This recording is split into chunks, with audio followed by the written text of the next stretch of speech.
Good morning, all of you. Today we will discuss about the different methods for the determination of the order of reaction. These different methods are graphical method, that the Ostwald isolation method, also called as the initial rate method. The other method may be the differential rate equation method, that may be the fractional change method, or you can say the half-life period method, or means these are the different methods with the help of which we can determine the order of a reaction. किसी भी reaction का हम order determine कर सकते हैं. तो आज के लेक्चर में हम डिस्कस करेंगे only about the graphical method. तो सिर्फ हम ग्राफिकल मेथड को ही डिस्कस करने वाले हैं. तो let's start today's lecture. So there are different methods to determine the order of the reaction, and these are, जैसे मैंने अभी आपको नाम बताया, that may be the graphical method, that may be the Ostwald isolation or the initial rate method, that may be the half-life period method, that may be the differential rate equation method. These are the different methods. But the first one is the graphical method. और ये जो graphical method हम आपको बता दें, आगे भी लिखेंगे हम आपके लिए, that is the hit and trial method. और इस मेथड के अंदर हम क्या करते हैं कि हमारे पास रिक्वायरमेंट किस चीज की होगी, the initial concentration of the reactant and the concentration of the reactant and product at the different interval of time. ये डाटा हमारे पास होना चाहिए. उसी को यूज करते हुए फिर हम डिफरेंट ग्राफ प्लॉट करेंगे. ग्राफ भी हम दो तरीके से प्लॉट कर सकते हैं. वो सारी इंफॉर्मेशन अभी हम आपको देंगे. आप साथ के साथ अपने नोट डाउन करते रहना. और ये साथ के साथ जनरली जो पहले वाला जो ग्राफिकल ग्राफ आप दो टाइप से हम प्लॉट करेंगे, जैसे मैंने बताया. फर्स्ट टाइप से जब हम ग्राफ प्लॉट करें तो उसके लिए हमें क्या करना है कि this method is applicable only when there is only one type of reactant molecules are present in the reaction medium. And in this method, the graph is plotted between the concentration raised to the power n, and means coefficient. That coefficient is called the order of reaction. Value of n may be 0, 1, 2, 3, and so on, versus the rate of the reaction for the different value of n. Where n is the order of reaction, the graph which gives the straight line for a particular value of n will be the order of reaction. Further, in this method, we have to determine the initial concentration of the reactant along with the concentration of the one of the reactant or the product at the different interval of time. And that method is the hit and trial method. जैसे मैंने आपको बताया कि हम graph plot करेंगे तो वो hit and trial method ही होगा, क्योंकि हमें डिफरेंट ग्राफ प्लॉट करने हैं. हम डिफरेंट वैल्यू ऑफ एन भी पुट करेंगे for 0, for 1 and so on. अभी आप देखेंगे कैसे. फॉर एग्जाम्पल, अगर हमने जीरो ऑर्डर के लिए ग्राफ प्लॉट किया तो देखो आपका रेट ऑफ रिएक्शन, मैंने क्या बताया, rate of reaction versus concentration. देखो रेट लॉ के अकॉर्डिंग आपने पढ़ा था ना. देखो आपने क्या पढ़ा था, जल्दी बताएं शाबाश. What is the definition of rate law? Rate law states that, क्या स्टेट किया था इसने, कि the rate of reaction is always directly proportional to the product of molar concentration of reactant raised to the power of their coefficient. Raised to the power of their coefficient as determined experimentally is called as the rate law. उसे आप rate law कहते थे. Means R is equal to, देखो हमने क्या लिखा, is equal to K आ गया, फिर ब्रैकेट में concentration of the reactant और raised to the power of their coefficient. अगर कोई जीरो ऑर्डर रिएक्शन है तो हम पावर में क्या लगा देंगे, बोलो यहाँ पे 0. तो something power 0 is equal to, बोलो क्या होगा, 1. तो ये जो इतना फैक्टर है, अगर जीरो ऑर्डर रिएक्शन है तो ये क्या रहेगा, दैट इज ऑलवेज 1. तो मीन्स आर की वैल्यू हमेशा क्या आएगी, दैट इज ऑलवेज के. मीन्स वट एवर में भी द कंसंट्रेशन ऑफ रिएक्टेंट, देखो ये कंसंट्रेशन ऑफ रिएक्टेंट आप चाहे कुछ भी ले ले, उसकी पावर में तो 0 ही आएगा for the zero order reaction.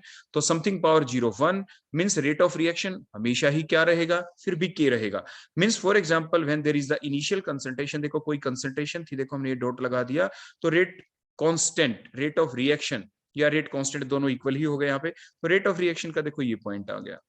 When the concentration of the reactant goes on changing with the passage of time, जैसे समय बीता कंसंट्रेशन ऑफ रिएक्टेंट मान लीजिए इतनी होगी, but even at that particular concentration of the reactant, आपकी rate of reaction क्या रही, that is remain same. With further passage of time, the concentration of reactant changes, but the rate of reaction will remain same. Means we got a straight line, and that line is parallel to the concentration axis. जो rate of reaction Y axis पे लिया, concentration हमने कहां पे लिया, on the x axis. तो जो हमारा ग्राफ आया, जो स्ट्रेट लाइन आई, if that particular straight line is parallel to the concentration axis, but it shows that the given reaction is the zero order reaction. बोलो कैसी होगी वो आपकी जीरो ऑर्डर रिएक्शन हो जाती है। तो इस टाइप से हमें स्ट्रेट लाइन मिलेगी। ऐसे सिमिलरली हमने क्या किया, अगर हम प्लॉट करें, बोलो क्या, concentration R is equal to K, reactant raise to the power, बोलो क्या कर दे हम यहाँ पे, देखो 1, देखो 1 पुट कर दें। फिर अब क्या होगा, with the different interval of time the concentration of reactant goes on changing. देखो कंसंट्रेशन रिएक्टेंट की बोलो क्या होनी शुरू हो जाएगी, चेंज होगी। कंसंट्रेशन रिएक्टेंट की चेंज होगी तो उसके साथ साथ देखो हम जब हम यहाँ पे रिएक्टेंट की वैल्यू देखो पुट करेंगे तो आर की वैल्यू भी तो डिफरेंट होगी। तो देखो रेट ऑफ रिएक्शन का देखो ये आपका ये ग्राफ आ जाएगा। देखो इस टाइप से ये रेट ऑफ रिएक्शन की हमें स्ट्रेट लाइन मिल गई। बोलो क्या मिल गई हमें, स्ट्रेट लाइन। और concentration raise to the power बोलो हमने क्या किया यहाँ पे, concentration raise to the power बोलो क्या करेंगे जल्दी बताओ। यहाँ पे ये कंसंट्रेशन के साथ है यहाँ पे वर्सेस कंसंट्रेशन। अब नेक्स्ट देखो आप, उसके बाद नेक्स्ट पॉइंट आ जाता है कंसंट्रेट सेकंड ऑर्डर रिएक्शन के लिए ग्राफ ये आएगा, rate of reaction versus concentration raise to the power 2 के बीच ग्राफ। अगर यहाँ पे अब स्ट्रेट लाइन आ जाए तो it means the reaction is of second order reaction. Reaction बोलो क्या होगी सेकंड ऑर्डर, और reactant raise to the power बोलो हम यहाँ पे क्या कर देंगे 2 इस टाइप से। और फिर अगर स्ट्रेट लाइन आए तो it means the reaction is of second order reaction. Similarly ऐसे ही concentration raise to the power 3 कर दे, फिर हम स्ट्रेट लाइन मिले। देखो concentration raise to the power अब की बार क्या कर देंगे बोलो यहाँ पे, देखो R is equal to k molar concentration of reactant raise to the power 3 third order reaction. फिर हमें अगर ये स्ट्रेट लाइन मिले देखो इस टाइप से, तो उससे क्या प्रूव होगा कि the given reaction is of third order reaction. तो ये ग्राफिकल मेथड है, लेकिन ग्राफिकल मेथड को हम अप्लाई कर सकते हैं एक दूसरे तरीके से भी, via using the integrated rate equations. देखो इंटीग्रेटेड रेट इक्वेशन, लेकिन इससे पहले एक चीज और बता दें, ये जो टेक्निक है that is an hit and trial method. क्योंकि जो हमारे पास डाटा आता है उसमें हम हर बार क्या करते हैं, कंसंट्रेशन ऑफ रिएक्टेंट आ गई, हम concentration of reactant raise to the power कभी 0 करके ग्राफ प्लॉट करते हैं, कभी हम 1, कभी हम रेज टू द पावर 2, कभी रेज टू द पावर 3 करके हम ग्राफ प्लॉट करते हैं। तो मींस हिट करते हैं ना हर बार, और फिर हम ग्राफ प्लॉट करके देखते हैं, फिर देखते हैं स्ट्रेट लाइन कहाँ पे आती है, कौन से ग्राफ में स्ट्रेट लाइन आई। जिस ग्राफ के अंदर स्ट्रेट लाइन आती है वही ऑर्डर ऑफ रिएक्शन बन जाती है। So that is an hit and trial method, but still it is commonly been used.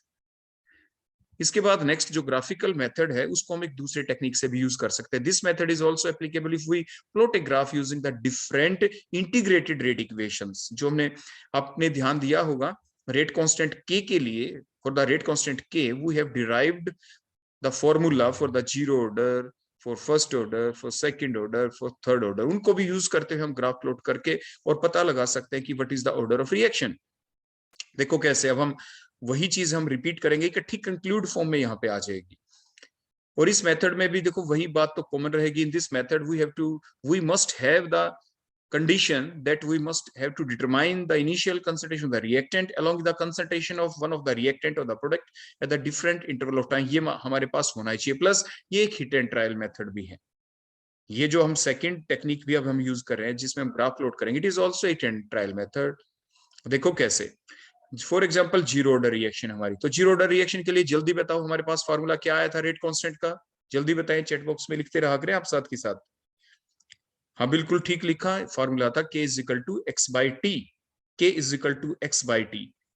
अब देखो आप ये बताओ ये x क्या है, x है concentration of the product form. अपने शुरू में जो हमने कितने सारे न्यूमेरिकल किया आपने याद किया होगा ना, जो स्मॉल a से हम क्या लिखते हैं, that is the concentration of the reactant. और x क्या है, आपका कुछ पार्ट रिएक्टेंट का ब्रेक डाउन होके प्रोडक्ट में कन्वर्ट हो गया, तो जो प्रोडक्ट कितना बन गया, that is the concentration of the product, x is the concentration of product. Miss product का कैसे पता लगाएं, दूसरे तरीके से लिखना चाहिए। देखो शुरू में आपके पास कोई रिएक्टेंट था A, बाद में रिएक्टेंट बच गया A माइनस एक्स, तो A माइनस में A माइनस एक्स कर दें, दैट इज ऑल्सो x।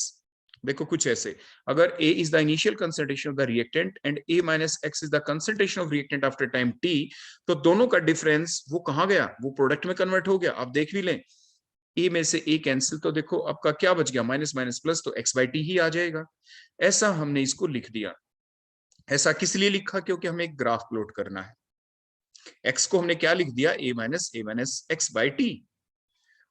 अब उसके बाद देखो हम क्या करेंगे, सिंपली क्रॉस मल्टीप्लाई करें, t को देखो ऊपर ले जाएं आप यहाँ पे, देखो k t is equal to a minus x, अब उसके बाद जो ये आपके पास ये फार्मूला अभी आ गया, इसको अब हम कंपेयर करेंगे किसके साथ।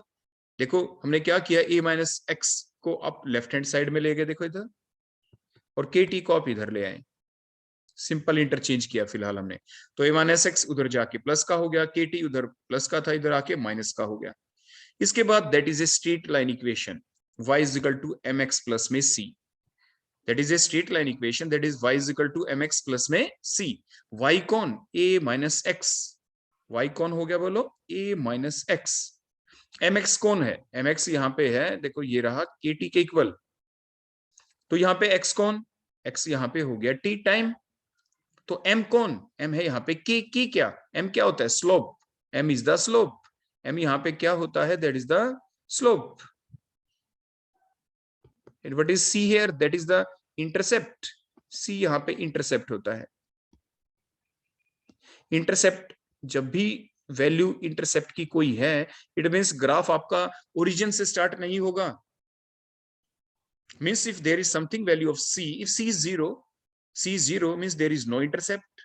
No intercept means graph will start from the origin, x और y एक्सिस जहां पे मिलते हैं ओरिजिन से ग्राफ स्टार्ट होगा। लेकिन यहाँ पे c की कोई वैल्यू है, वो बोलो कितनी है, a वैल्यू, देखो a रही, that is the value of intercept. अब अगर हम ग्राफ प्लॉट करें यहाँ पे, बोलो किसके बीच, y और x एक्सिस लेके, मींस किसके बीच, a minus x versus time. if that particular plot give a straight line, with what it shows means the reaction is of zero order। Reaction क्या होगी, जीरो ऑर्डर की होगी। देखो हमने ये y और x एक्सिस लिया, आपने y एक्सिस के ऊपर a माइनस एक्स लिया, x एक्सिस के ऊपर आपने टाइम ले लिया। अब हमने ग्राफ प्लॉट किया, ध्यान से देखें ग्राफ कैसा आएगा, स्ट्रेट लाइन आनी चाहिए। Straight line with positive slope आए या नेगेटिव, ध्यान से देखें बताएं। स्लोप mx था और यहाँ पे माइनस के टी है, माइनस साइन है, तो स्लोप की वैल्यू यहाँ पे k है विद माइनस साइन, तो स्लोप विल बी नेगेटिव।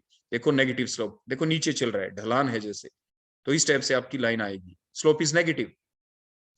तो स्लोप ऑफ द लाइन बोलो कितना होगा, माइनस के, क्योंकि a minus X versus time, time के साथ माइनस के है, देखो वहां पे, दैट इज स्लोप, जैसे y is equal to M x plus C में था, अभी आपको बताया था। और स्लोप और किसके इक्वल होता है, that is equal to tan theta, means perpendicular upon base. देखो ये यहाँ पे ये परपेंडिकुलर होगा, that is equal to a minus x value, और यहाँ पे बेस होगा, that is equal to time value, time का जो इतना डिस्टेंस होगा ये। तो इन दोनों का अगर हम परपेंडिकुलर अपॉन बेस ले लें, दैट इज टेन थीटा, और ये यहां से कौन सी वैल्यू आई, देखो जो जहां पे भी देखो ये कट किया, देखो ये मींस, देखो ये वैल्यू यहाँ पे, ये मींस देखो ये दैट वैल्यू, ये हमें ग्राफ से दिख जाएगी। और यहाँ पे ये मींस देखो टाइम की एक्सिस के ऊपर ये वैल्यू, देखो ये हमारा आपका बेस की वैल्यू आ गई। तो परपेंडिकुलर अपॉन बेस हम ग्राफ से ले लेंगे, तो ग्राफ से जब हमने परपेंडिकुलर अपॉन बेस लिया, वही आपका टेन थीटा होता है, और वो टेन थीटा जो स्लोप है वो माइनस के है। तो इस टाइप से हम के की वैल्यू डिटरमाइन कर सकते हैं, मींस हम स्लोप की वैल्यू डिटरमाइन कर सकते हैं। तो ये अभी हमारा हिट एंड ट्रायल मेथड चल रहा है। बोलो कैसे चल रहा है, मीन जो ये फार्मूला है, हम क्या करेंगे, इसमें वैल्यू पुट करते हैं। मीन्स हमें क्या चाहिए थी, यहाँ पे ग्राफ प्लॉट करना था। ग्राफ प्लॉट किसके बीच करना था, a minus X versus time. Time means time तो चाहिए ना, मीन्स कोई रिएक्शन चल रही है, उसमें different interval of time, time 0, time 10 minutes, 20 minutes, तो देखो टाइम चाहिए।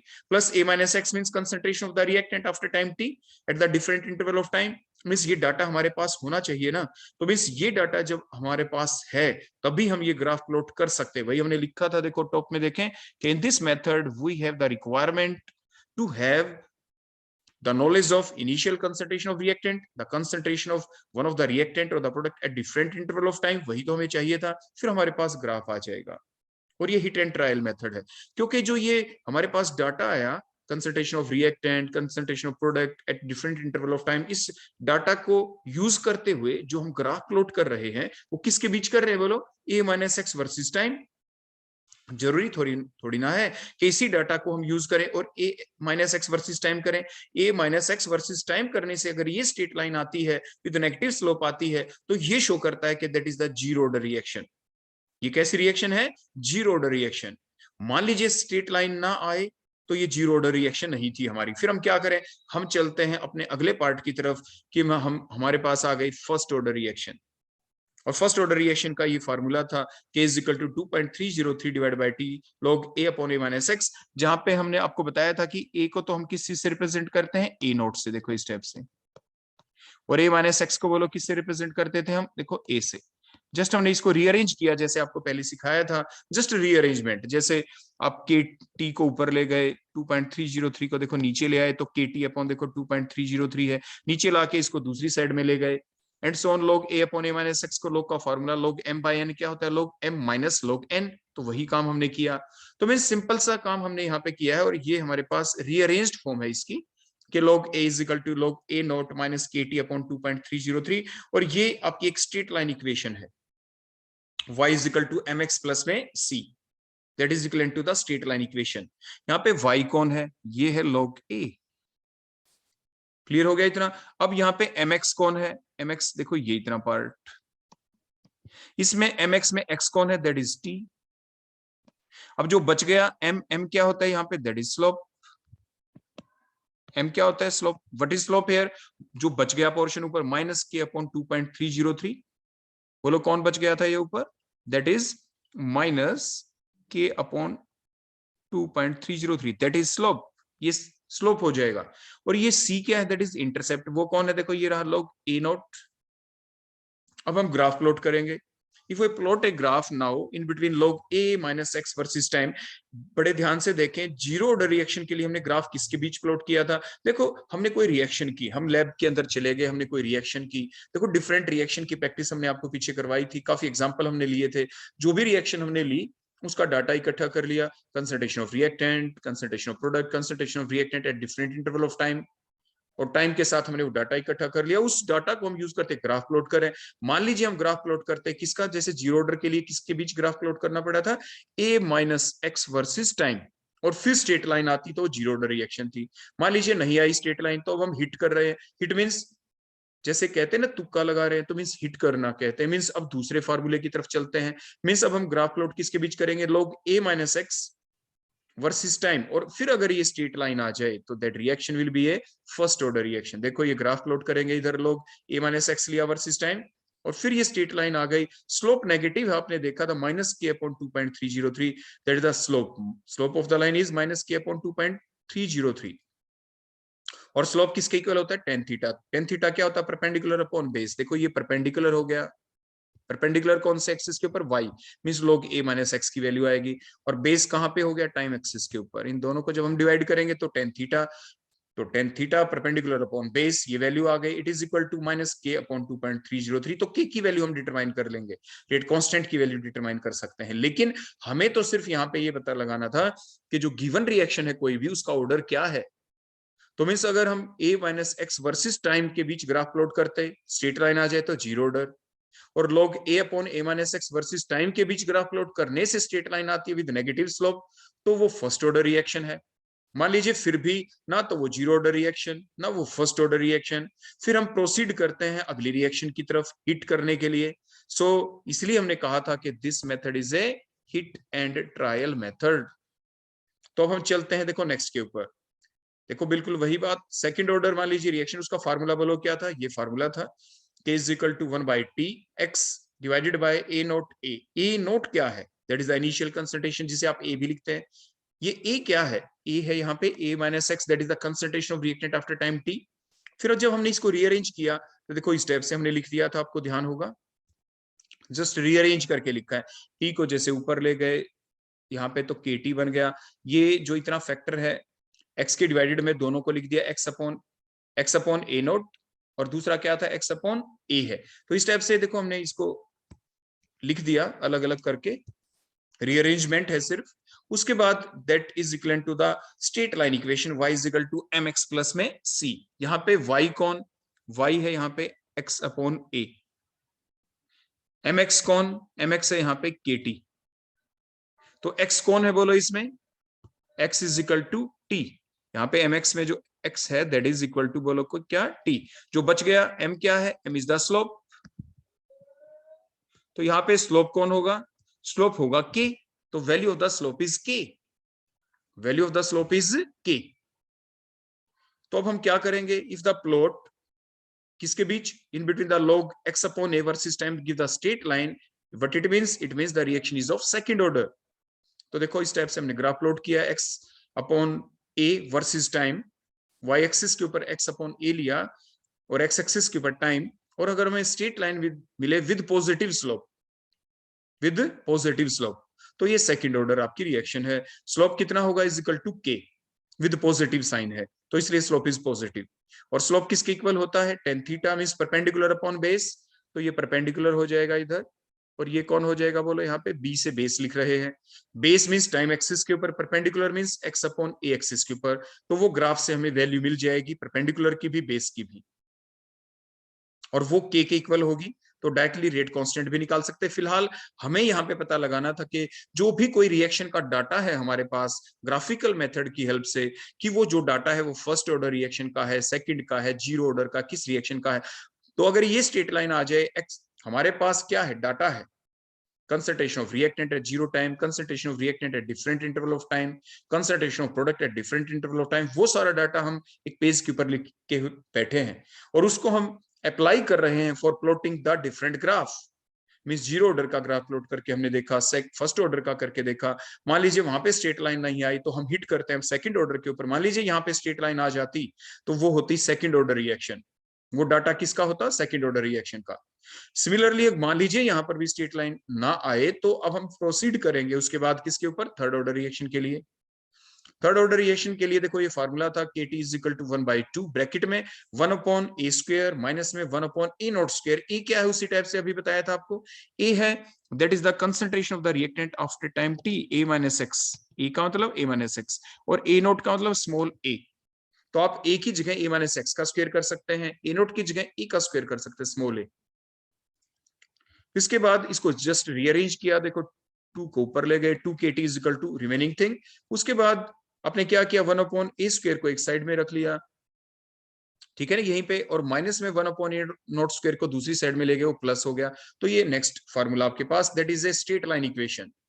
इसमें आप क्या करेंगे, y कौन है, y है 1 अपॉन ए स्क्वायर, mx कौन है, that is equal to 2 KT, और यहाँ पे mx में x कौन है, वर्सेस टाइम ग्राफ प्लॉट हम करेंगे। तो जो m क्या है, m इज ए स्लोप, तो स्लोप की वैल्यू बोलो यहाँ पे क्या होगी, दैट इज 2k। c कौन है, इंटरसेप्ट, इंटरसेप्ट बोलो कौन है, 1 अपॉन ए नोट स्क्वायर। देखो आप इन सभी ग्राफ में बड़े ध्यान से देखें, सेकंड ऑर्डर वाले में भी देखें, क्या आपका ग्राफ ओरिजिन से स्टार्ट हुआ, नो। देखो ओरिजिन की बजाय देखो ये जो इतनी लेंथ होती है ना, देखो ये लेंथ, क्योंकि शुरू में तो जीरो वैल्यू होती है, जीरो से लेके देखो that length, that is called intercept. अगर ग्राफ आपका देखो ओरिजिन से स्टार्ट होता है, देखो ऐसे स्टार्ट होता तो इंटरसेप्ट इज जीरो, लेकिन क्योंकि हमारा जो ग्राफ है वो जीरो से स्टार्ट नहीं हो रहा, और जीरो से लेके जहां जिस पॉइंट से ग्राफ स्टार्ट हुआ इतनी जो लेंथ है, that length is called, zero से लेके जहां पे ग्राफ कट होता है, दैट कॉल्ड इंटरसेप्ट। और वो इंटरसेप्ट की वैल्यू यहाँ पे क्या है, 1 अपॉन ए नॉट स्क्वायर, जैसे कि आपकी इंटरसेप्ट की वैल्यू सेकंड ऑर्डर रिएक्शन में बोलो क्या थी, सी इंटरसेप्ट की वैल्यू, देखो ये रही इंटरसेप्ट की वैल्यू, देखो ये रही एक्स अपॉन ए नॉट, यहाँ पे क्या है 1 upon a naught square.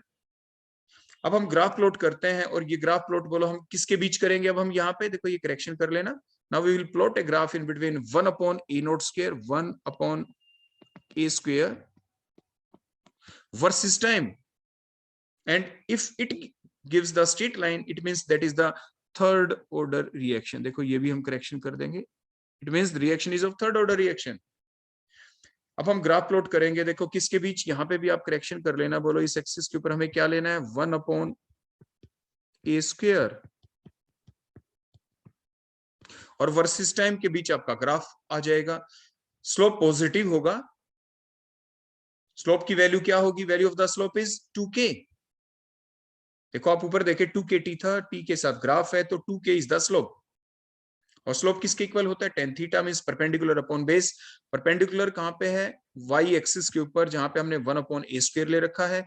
Base कहां पे, on the time axis, on the time axis. तो इन दोनों को जब आप डिवाइड करेंगे परपेंडिकुलर अपॉन बेस, तो हमें क्या मिल जाएगा, slope, and the value of slope is 2k, और वहां से हम k की वैल्यू को डिटरमाइन कर सकते हैं।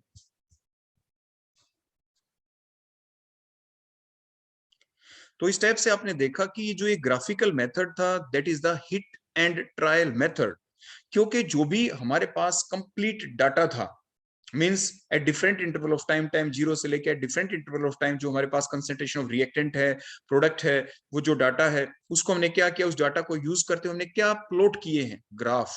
ग्राफ भी किसकी, कौन सी इक्वेशन थी हमारे पास, इंटीग्रेटेड रेट इक्वेशंस जो थी उसको पहले हमने स्ट्रेट लाइन इक्वेशन की फॉर्म में कन्वर्ट किया और फिर हमने ग्राफ प्लॉट किया। कैसे? जैसे अभी आपको ये बताए गए थे, हमने जीरो ऑर्डर के लिए करके आपको सिखाया, फर्स्ट ऑर्डर के लिए, सेकंड ऑर्डर के लिए, थर्ड ऑर्डर के लिए दिखाया, और फिर जो हमारा डाटा है उस डाटा को यूज करते हुए जब हम ये ग्राफ प्लॉट करेंगे, किसी भी एक ग्राफ के अंदर स्ट्रेट लाइन आएगी, या तो जीरो ऑर्डर के अंदर आएगी, या फर्स्ट ऑर्डर के अंदर आएगी, या सेकंड ऑर्डर वाले ग्राफ में स्ट्रेट लाइन आएगी, या थर्ड ऑर्डर के अंदर स्ट्रेट लाइन आएगी।